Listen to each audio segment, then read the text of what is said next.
Hello, everybody, and welcome to the Tip of the Ice-Burgh Live, your home for Pittsburgh Penguins news and analysis. You can find us on YouTube at Tip of the Ice-Burgh. Make sure you like, you share, and you subscribe, or you can find us anywhere you get your podcast from. Busy show today as we get closer and closer, 1 week away from the opening of the 2024-25 NHL regular season. Got plenty to talk about considering the preseason. Penguins just finished a stretch of 3 games in 3 days. We'll dive into what I saw in all 3 of those games, talk a little bit about rookie defenseman Harrison Brunik, a little bit about another Penguins draft pick that is not playing so hot, and then we'll dive into 3 stars and some injury updates from Cranberry earlier today. Let's start with a recap because it's been a busy week for the Pittsburgh Penguins. Now they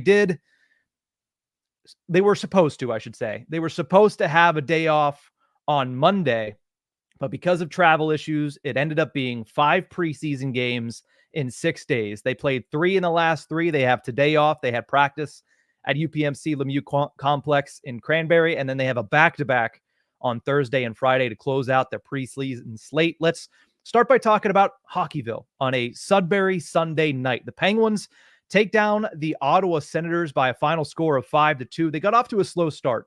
And whenever you saw that, especially against the Senators, it kind of just looked like every game against the Senators has looked over the past 2-3 seasons. The Senators come in with a lot of young, fast talent, and the Penguins, they couldn't keep up early on. It looked like these Pens versus Sens matchups that we've seen for the last handful of years. But then picked it up. Second period were a little bit better. Started getting the puck in the back of the net, beating Anton Forsberg. Third period continued to do more of the same. And instead of taking a lead and sitting on the lead, they actually went out there and they added to it, which is a nice thing to see, even though it is just preseason. But the big boys filled the back of the net for the Pittsburgh Penguins. Sidney Crosby scores 2 goals. Evgeni Malkin scores a hat trick and tacks on an assist for all 5 goals for the Pittsburgh Penguins. A good night for the big boys in their NHL preseason debut, or I should say their season debut in the preseason here. And I wanted to highlight a couple of performances when it comes to prospects in this game. First and foremost, a name that we're going to talk about extensively on today's show. Harrison Brunik looked really good. I thought it was awesome that the Penguins were giving him that opportunity on Sunday to go out there, him and Pickering, to go out there with a majority NHL lineup on the Penn side against a majority NHL lineup on the Ottawa Senators side. And not only did, I'll say both, Pickering and Brunik look like they could hack it, but they looked like they were comfortable at that position against that level of play. Again, it's preseason. It's not necessarily what you would see in a week's time or in 2 weeks' time, but it's still going up against NHLers. And in a heated contest like we saw on Sunday, Brunik certainly looked like he fit right in, and Pickering, I think, looked good as well. The other name that I want to mention here is Sam Poulin. This is a big year for Sam Poulin. The 2019 first-round pick has only played in 6 NHL games to this point in his career, and it was kind of looked at coming into camp as a make-or-break season for Sam Poulin. Are you going to become an everyday NHLer this year, or are you going to continue to just be that tweener that is really good at the AHL level, struggles with injuries, and doesn't quite get enough opportunity and doesn't quite hack it when he gets called up to the big leagues? He didn't look great on Sunday. It's one bad game. It shouldn't be the end-all, be-all for Sam Poulin this year, but with the amount of competition that we're seeing in the Penguins organization, that we will continue to see within the Penguins organization, that's the type of performance that's going to make you lose points and also could potentially move you down the organizational depth chart. He was out-muscled on several occasions, which, if you know anything about Sam Poulin, that's supposed to be his bread and butter. That's supposed to be the thing that he can rely on when it comes to playing down low in the offensive zone. But he was out-muscled. He was pushed off pucks. He was pushed off his skates on a couple of occasions when it wasn't a big body check. He was just out-muscled. And that's not what you want to see from Sam Poulin. Then, of course, everything that happened in the third period when things got chippy, Poulin didn't want to fight. He was going up against somebody that did want to fight, and he eventually got ragdolled enough that he dropped one glove, and they wrestled down to the ground and the ice, and he ends up going off the ice, and that's the end we see of Sam Poulin that night. Not a great one. I'd like to see him get another opportunity here in the next 2 days. If not, he's definitely not making the opening night roster. So he's going to get placed on waivers. Maybe it's the end. Maybe he gets claimed by another team. I would have to imagine that if he gets placed on waivers, he ends up clearing, especially at this point of the season, and he ends up starting the year with the Wilkes-Barre Scranton Penguins. Again, not the end-all be-all. He can go back to Wilkes-Barre and do what he did last year, which is earn his call-ups. He performed very well last year when he was healthy down at the AHL level. He can go down there, do it again, and potentially make his way back up the organizational depth chart, but I think he's lost a couple spaces over the course of this preseason. Then, Monday night, the Penguins sent out their B team against the Detroit Red Wings A squad. It was mainly AHLers for the Penguins, mainly NHLers for the Detroit Red Wings. Dylan Larkin was in that game. Alex DeBrincat, Patrick Kane, Vladimir Tarasenko, Moritz Seider, Lucas Raymond, all on the ice for the Detroit Red Wings. And, well, the Penguins, their AHLers stood tall. They had a really solid performance. Now, the big story coming out of that game, Alex Nedeljkovic's injury. And we'll get into all the injury updates that we got from Penguins camp a little bit later in the show, but he goes down 13 minutes into the game, and it wasn't due to any major collision with him in the net. It wasn't right after he makes a save.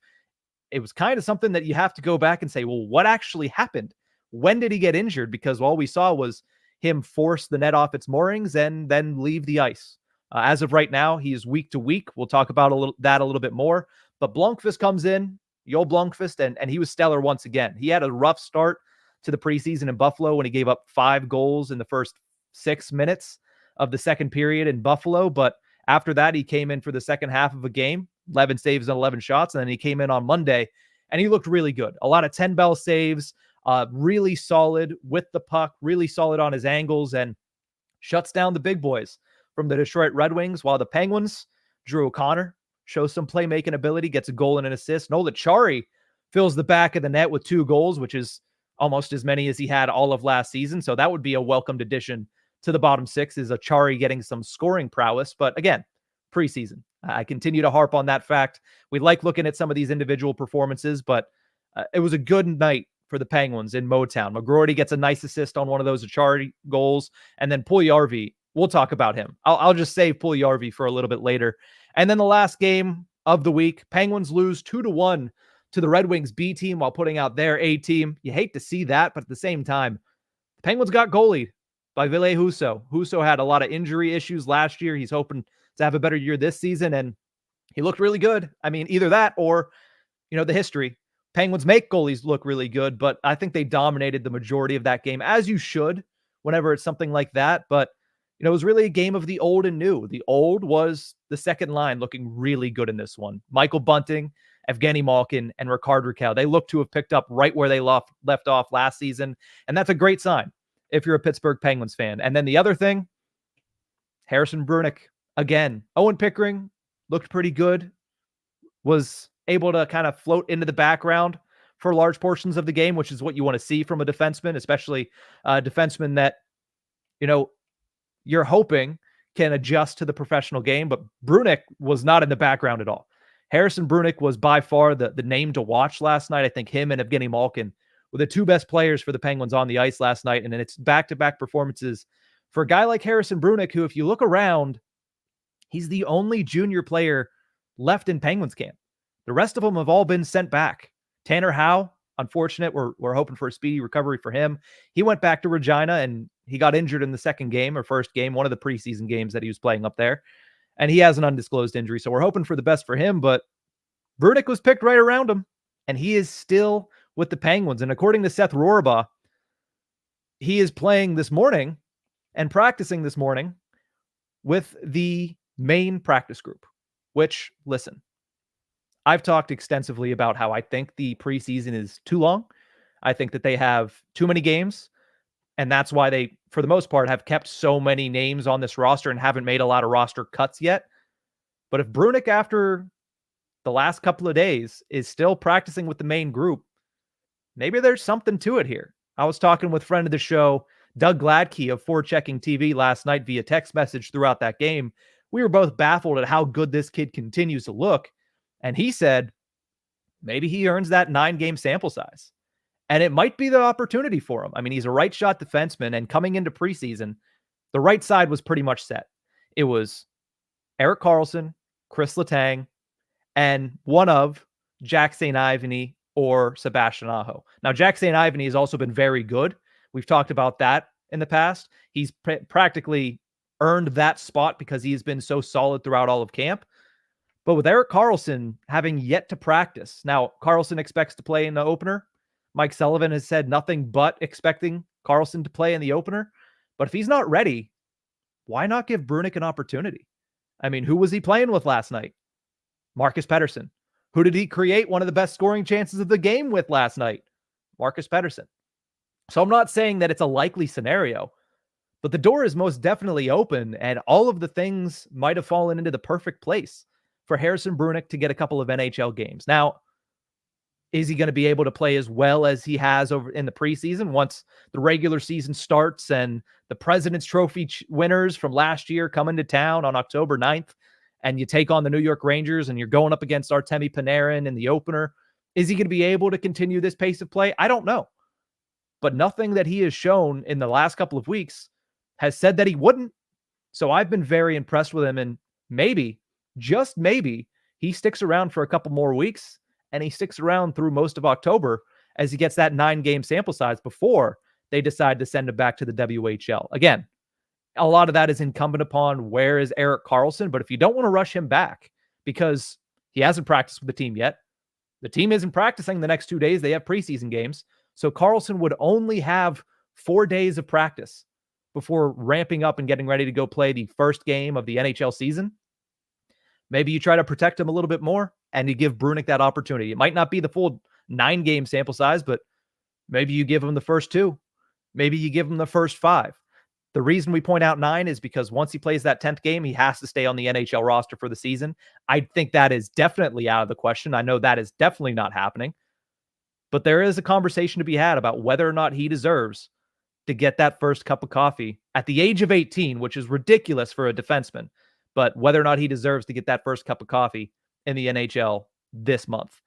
Now, those are 3 games that a lot of standout players, and that's what we do in preseason. We look at individual performances. We don't look at team performances, but it's nice to see them get on the winning track, even though it's preseason with a 2-1 record here over the last 3 days. Up next for them, like I mentioned earlier, closing out the preseason schedule at Columbus tomorrow versus Columbus on Friday with a back-to-back, a home and home, and then 4 days off and the regular season begins. So we're right up against it.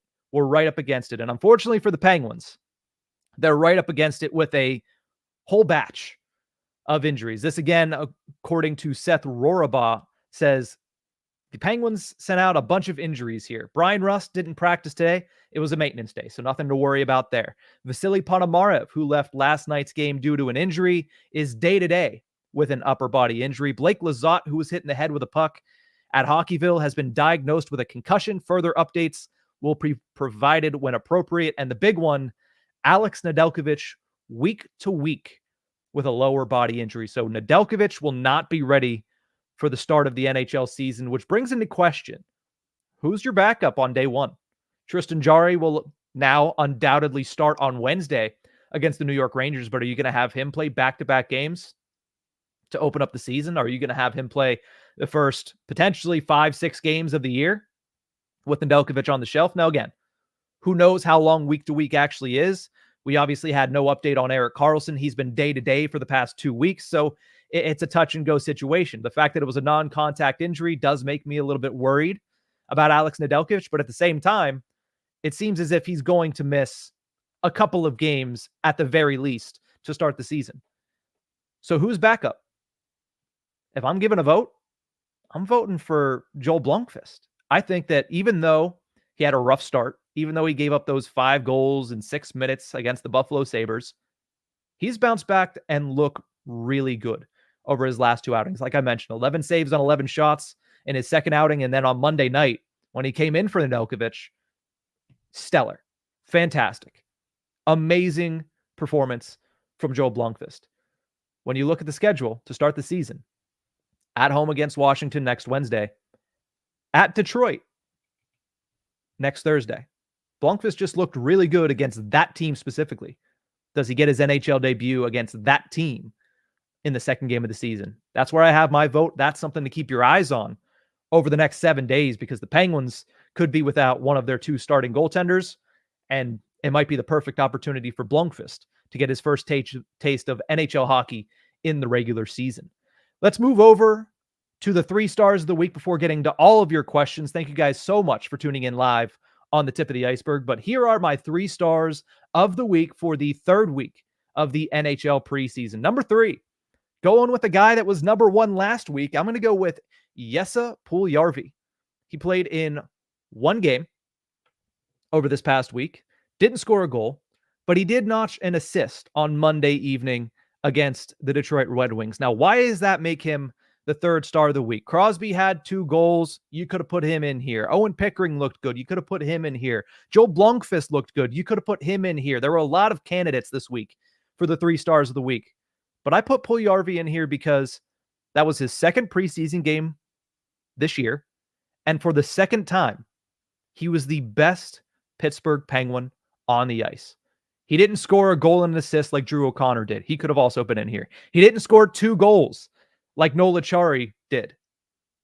But he was the best player on the ice in Monday's 5-1 victory for the Penguins. He was physical.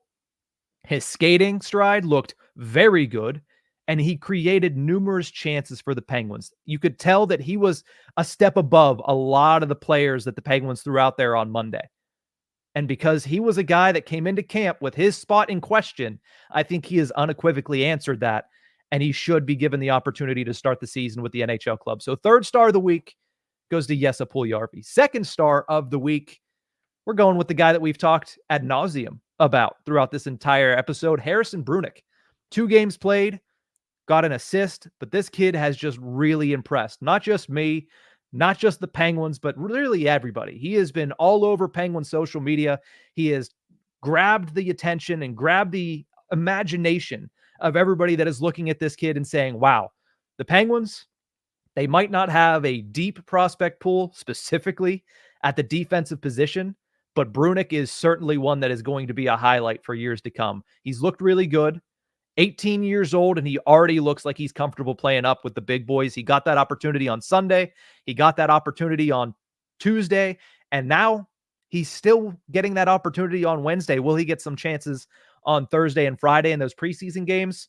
Potentially. Will he get those chances when the regular season starts and he could have a 9-game sample size? Potentially. But he certainly looks like he fits well, and man, he looked good with Marcus Pettersson too. He's not just an offensive force, although he does have that touch to his game, but he has been very confident and steady in the defensive zone, killing penalties for the Penguins as well. I've been very impressed with the 18-year-old, and I'm excited to see if they give him that opportunity once the regular season begins. And the 1st star of this week, 2 games played, hat trick, plus an assist. Let's go with Evgeni Malkin. Had his legs from early on in that first preseason game up in Sudbury. His power play goal was literally passed into the net, which you don't see, which is something we always complain about, that the Penguins power play overpasses and they try to pass the puck into the net. Well, he passed the puck across the ice. It deflects up and goes in behind Anton Forsberg. I still can't believe that goal went in. It's the antithesis of everything we want to see, because it just kind of allows them to think, maybe we can score that way. In a serious note, the power play has looked good. He's connected with his line mates. They were the best line on the ice last night as well. So I was very impressed, and I have been very impressed with what I've seen from Evgeni Malkin. So there's the 3 stars of the week for this week. Jesse Puljujärvi for the 2nd straight week makes his way onto this list. Harrison Brunik goes at number 2, and Evgeni Malkin rounds things out at number 1. So that's a wrap for the recap, the preview of next week, the 3 stars. Let's finish things off like we always do on Wednesday with all of your questions. I'm going to take a quick break, and when we come back, we're going to answer all of them.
Welcome back to the Tip of the Ice-Burgh Live, your home for Pittsburgh Penguins news and analysis. We talked a lot in that first 20 minutes about Harrison Brunick. I'm sure there's a couple other questions about Brunick here in the comment section, but let's get to those right now and start with Sarah, who says, why doesn't Sully just put Drew O'Connor on Sid's line? I know he wants other younger guys to have some experience, but they need to get ready. Funny enough, O'Connor is younger than Beauvillier, who is right now spending the majority of time with Sidney Crosby. I think Sullivan just wants to get some chemistry built up between a guy like Anthony Beauvillier and a guy like Sidney Crosby, because Beauvillier comes in after playing for 3 separate organizations last year. You want him to come in, you want him to settle in, and you want to have options to play up there next to Sidney Crosby. We'll get into McGroarty because that question was asked several times below. But I think that they're putting Beauvillier with Crosby in this preseason just because they know what it looks like when OC is with Sidney Crosby. And they know that that's a card that they can play at any time. They want to make sure that Crosby gets a little bit more time and a little bit more chemistry built with a guy like Anthony Beauvillier. Chicken a la King says, wasn't Brunick drafted with the pick from the Jake package? I believe that is correct. He was drafted 44th overall. The Penguins had 2 picks right back next to each other. One of them was theirs. One of them was via the Jake Gensel package. Can't find it right away, but it was one of those 2 picks, either him or Tanner Howe, who is pretty good as well, just was sent back to the WHL already. But yes, Brunick was taken in the second round. Again, one of the 2 picks. Either way, they were like 2 picks apart. Let's go over to Jay, who says, with Lizotte diagnosed with a concussion, what might the 4th line look like? Would this affect an Eller or a Chari trade, or perhaps postpone it? I think a lot of that talk has died down just simply because a lot of the center options for the Penguins have kind of faded into the back because you saw Nola Chari is over on the wing. You saw Kevin Hayes playing a lot of time on the wing this preseason. You saw Sam Poulin take a couple steps back. So because of that, it felt like the trade was kind of pushed onto the back burner. And I think that the fact that Lizotte is now out with a concussion, we don't know how long that's going to be. Concussions are hard to predict. I would say that that's even more on the back burner as of right now. So what would the 4th line look like? I would imagine one of Kevin Hayes or Lars Eller becomes that 4th line center. The other one obviously becoming the 3rd line center. Achari is going to stay on the right wing. That's where they want him this year. That's where he suited best this year. And then on that left wing, I mean, you're looking at guys like potentially, I don't want to say O'Connor. I think O'Connor is a 3rd line option, but you're looking at some of these other fringe NHL guys, a guy like Puljujärvi that might end up being on that line. So Puustinen can play 3rd line right wing, or maybe McGroarty plays 3rd line right wing and it puts Puljujärvi down there. But I think it's one of these fringe guys that have all been in competition get that opportunity if Lizotte is out and does end up missing some games. Jay has a second one here, which is, do you think McGroarty will get one preseason look with Gino or Crosby? Seems like they're really making him earn it, whereas a guy like Koivunen has gotten some reps with Gino, although it was just in a scrimmage. Yeah, it feels like, because I haven't seen McGroarty really ever connected with Gino and Crosby when it comes to what they were doing on the ice. We've connected that a lot of times, whether it was on this show or multiple shows, people online, they want to see McGroarty get an opportunity in the top 6, but it seems like the Penguins are trying to be very tentative with his development here, and they really want to bring him along slowly so they don't push him into the fire a little bit before he's ready. He's been practicing primarily with the bottom 6, so I don't think that that changes in the next 2 games. I think the next 2 preseason games, if McGroarty gets in, which I would expect him to because he's played a lot of hockey, they've certainly made sure to get him in lineups, whether that be with the A team or with the B team. He's been kind of one of the guys that has bounced between both. I would imagine he gets some opportunities here in the next couple of games, but I don't think that any of them are going to come with Gino or Crosby. Brandon has another question along these lines. Says, what's with McGroarty not getting any looks in the top 6? Every preseason game, he's at the top of the team in terms of offensive analytics. Do we really need to see Beauvillier for 60 minutes next to Sid? You do. You do, because McGroarty is a young guy, and as much as everybody's excited for him, I'm excited for him, and I think that he has a very high ceiling, especially in this rookie year. They're slow playing him, but at the same time, there's a chance he doesn't start at the NHL level this season. There's a chance he goes down to the American Hockey League level. gets his feet wet against professionals down there, and then makes the jump up to the NHL. I think that would be within the first month if it does happen, but I think there is a chance that it does nonetheless. We do need to see Beauvillier get opportunities there because, like it or not, they brought him in to be an integral, maybe not integral, but they brought him in to be a part of this team from game 1 to game 82. And on that left side, part of that is that you need to be able to move people up and down the lineup. I like Drew O'Connor on the first line. I think that he's a player that is going to once again surpass his career highs. But I also think that Drew O'Connor is probably best fitted for a third line role. If Beauvillier can find success next to Crosby and you can allow O'Connor to be in that third line role and go up against other third lines, I think he produces a lot more. And I think that elevates your bottom six much more than it has been in recent seasons. So that's why I think Beauvillier is getting a lot of time. And that's why we need to see Beauvillier get a lot of time. Whereas McGroarty, you have time. He signed a 3-year ELC. He's 20 years old. He's going to be in the NHL this season. You have some time to bring him along and make him into a bona fide top 6 player. You don't have to rush that process. Pittsburgh Heather wants to know, what do the defense pairs look like? Is it Grzelcyk, Letang, Pettersson, Karlsson, Graves, St. Ivany? When all healthy, yes. As of right now, with Erik Karlsson's health kind of in flux, again, I wouldn't mind seeing Harrison Brunick just plug and play next to Marcus Pettersson. I've liked what I've seen from Matt Grzelcyk. It hasn't been perfect, but I think it looks as if he's fitting in well. It looks as if the chemistry is there between him and Letang. So early on, early expectations, early thoughts, that's a pairing that has worked so far. Graves, St. Ivany, again, it's going to be a roller coaster with Ryan Graves. Everything I've seen from St. Ivany makes it look like he's as good as he was late last season, which is a great thing for the Penguins to have another young defenseman, defensive defenseman specifically, somebody who can play the penalty kill on that right side. And then Pettersson and Brunick, I mean, they looked good last night. They looked really good last night. If Karlsson isn't ready to go, I haven't liked what I've seen from trying to think, Sebastian Aho. So I would run it back. I would give Brunick that opportunity. But when all healthy, yes, that's what I would expect that the defense looks like. Let's go over to Flux CC, who says the bottom 6 right wing battle is starting to get a tiny bit of separation. Puljujarvi over Glass over Puustinen. Do you agree or do you disagree? I think Puljujarvi has looked the best between the 3 of these guys. I would say Cody Glass probably is a close second. Puustinen hasn't had the best of preseasons. He hasn't had the worst of preseasons either. He's played well, but just not as well as some of these other guys. I would imagine they still put Glass up there. Like I mentioned, if Lizotte is out, I would imagine Puljujarvi is the one that bumps down to the 4th line, and Glass is probably the guy that you see start on October 9th on that right side. I've liked what I've seen from all 3 of these guys, but again, I agree with you when it comes to performance throughout the preseason and the preseason games. It is Puljujarvi, Glass, Puustinen, but I think it is close between the 3 of them, and then there's a bit of a chasm underneath.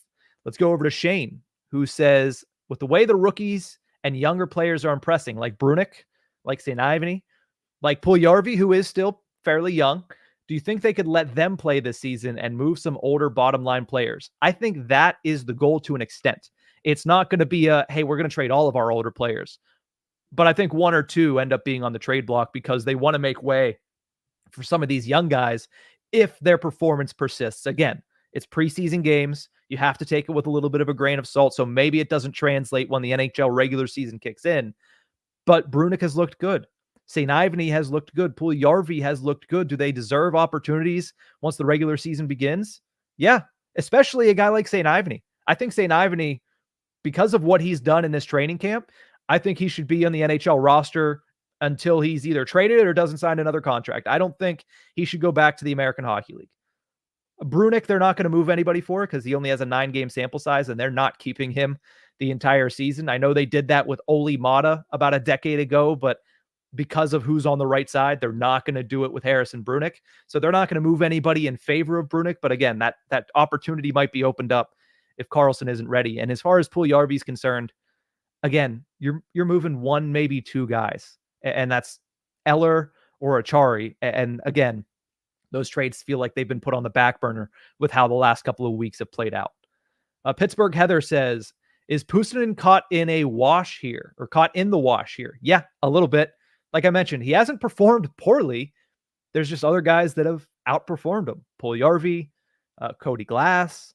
Blake Lizotte hasn't, but Blake Lizotte's not going to get sent down in favor of Valtteri Puustinen. So he's kind of in no man's land here. So it might be a situation where, does he deserve to be on the NHL roster? Probably. But again, we've been saying this since the outset of camp. There are more players that likely deserve an opportunity in the NHL this year than there are roster spots. And Puustinen is just a player that might not have earned a roster spot at this point in time.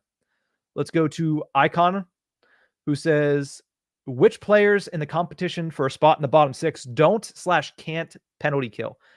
I wouldn't say any of them can't penalty kill, because Mike Sullivan will always force people to penalty kill, and they might not be great at it, but they'll learn, and you have to if you want to make the NHL. We just had that discussion about Puustinen.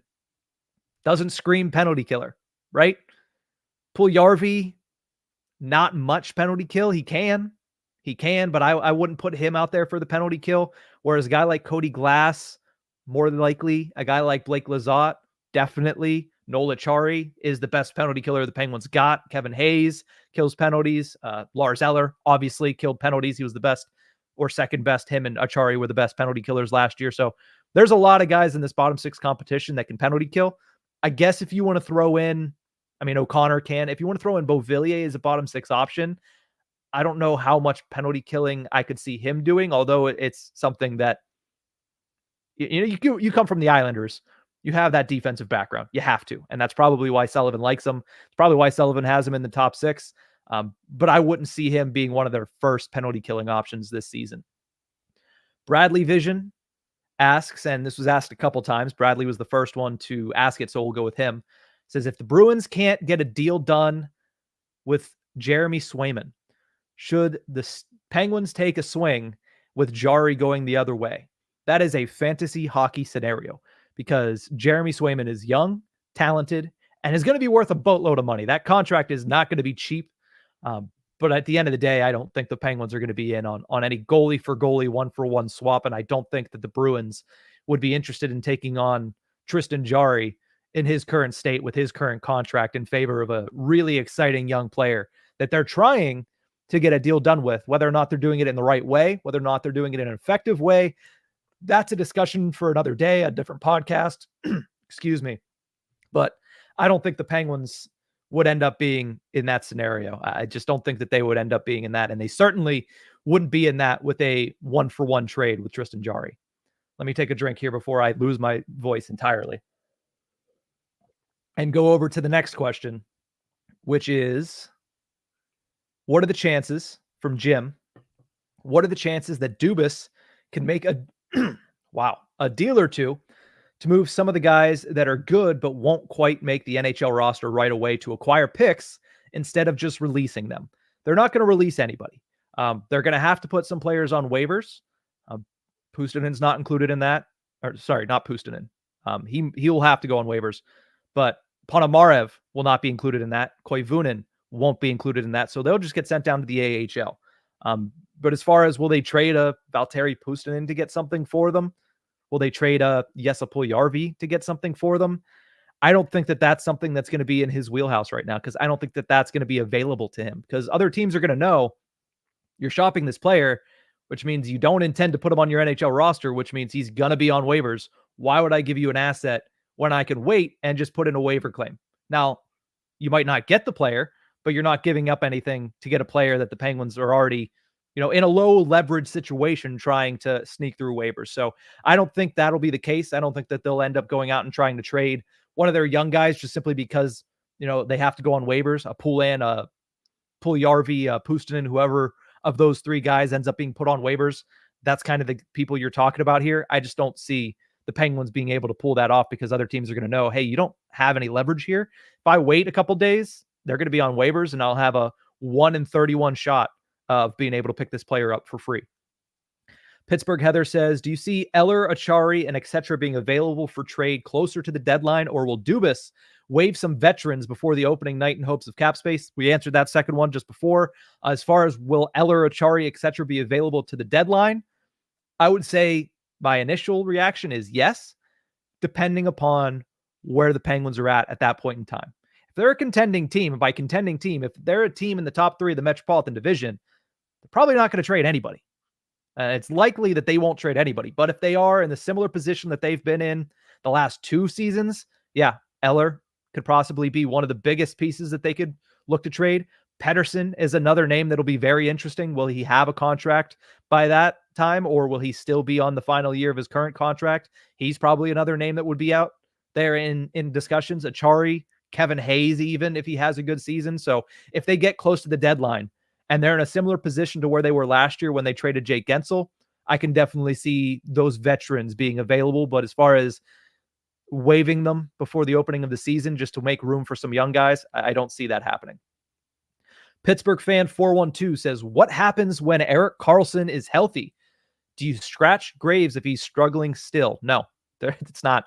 I mean, if he's struggling still, you have to figure some answer out, but Erik Karlsson being healthy doesn't have an effect on Ryan Graves. They played 2 different sides.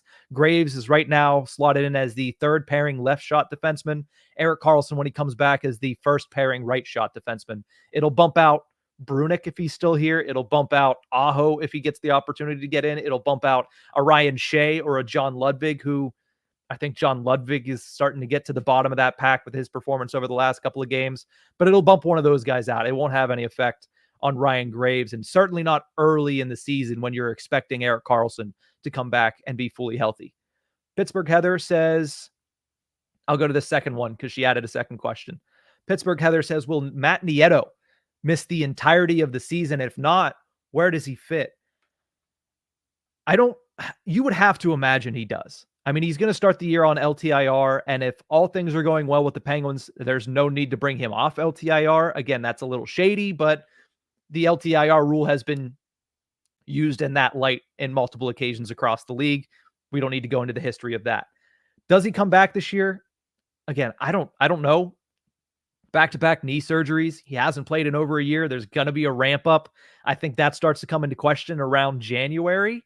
And if the Penguins need somebody else, if they need somebody on that 4th line, if they need a penalty killer, if injuries happen, yeah, that's where he fits. He's a 4th liner and nothing more. He's a 4th liner and a penalty killer and nothing more.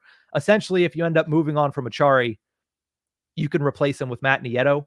But again, I'm not sure where he's at. He isn't skating, obviously. And it's going to be a couple months before this even becomes an issue for the Pittsburgh Penguins. But as of right now, he's on LTIR. They didn't say he's going to miss the whole season. They haven't closed the door on that. So we don't know. But I would find it hard to believe that he's going to end up coming up and playing for the Penguins this year with the amount of competition there is with players that have quite frankly just looked better than what he can provide, especially coming off of a missed year and multiple knee surgeries. Brandon Rickner says, is Pettersson our new Jake Gensel this season? And do they wait nearly as long as we did last season to move our best UFA if the season is going south? Can we still be competitive next year if we do? It gets a lot harder because Pettersson is your best defensive defenseman, bar none. But I think it's similar to Jake Gensel in that you're going to wait as long as you did. It's going to be a trade deadline move if you move on from Marcus Pettersson, because I think Kyle Dubas, in his current position, while he wants to rebuild and stock the cabinet with draft picks and prospects that are close to NHL ready, like he did last year with Koivunen and Ponomarev, and obviously bringing in a guy like McGroarty, who is more NHL ready, which is why that trade happened. Even though he's in that mode, you give this team as long as you can to prove that they're going to make the playoffs.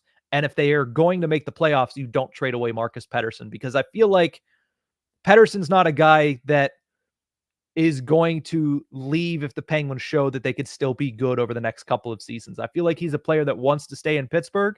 It's just my personal opinion. And I think that Dubas will give the Penguins and Pettersson as long as possible to prove that they're a playoff team this year, and they're a playoff team with a little bit of aspirations once they get there before they pull the trigger on that. So if it happens, I think it'll happen later in the season.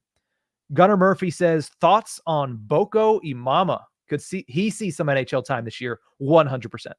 100%. If they have some injuries and they're going into a matchup against the Rangers, they're going into a matchup against the Bruins, Boko Imama is coming up.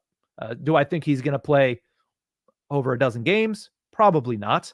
But he is a guy that, to me, looked pretty good on Sunday. I could see him getting some NHL time this year. Again, he would have to surpass a lot of names that are fighting for that position. It's all on really performance once the season begins and who's performing well in Wilkes-Barre, because that's how the Penguins have done it historically. Whoever's playing the best, whenever they need a call up, is the guy that's going to get the call up. So if he's playing better than some of these other players, I think he could be called up. And if the players that get injured at the NHL level, a guy like a Noel Acciari, a guy like a Lars Eller, but Eller plays center, so it makes it a little bit different. But a guy like Acciari, a guy like Lizotte, if he's out for extended periods of time and Imama's playing well, you can definitely see him. I would definitely see him getting some NHL ice time, I should say.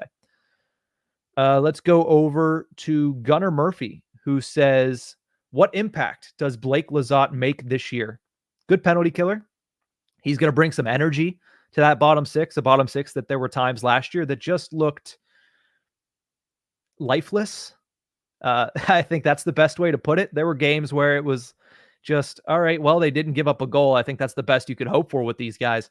Lizotte's going to bring a little bit more of that Brandon Tanev energy. I'm not saying he's 1-for-1 Brandon Tanev, but in the similar build, right? He's an energy guy. He's going to create a little bit of offense, not a whole lot of offense, but he's going to kill penalties for you. And I think he's a guy that Penguins fans are going to end up liking.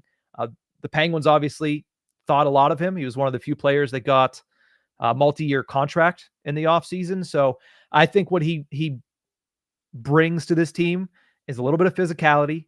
He's a spark plug for the bottom line, and he's going to kill penalties really well for them. Let's go over to Flux CC, who says, with the track record so far, are you taking the over or under on 2 injuries still to come before opening night? It's crazy. They played 3 games in 3 nights.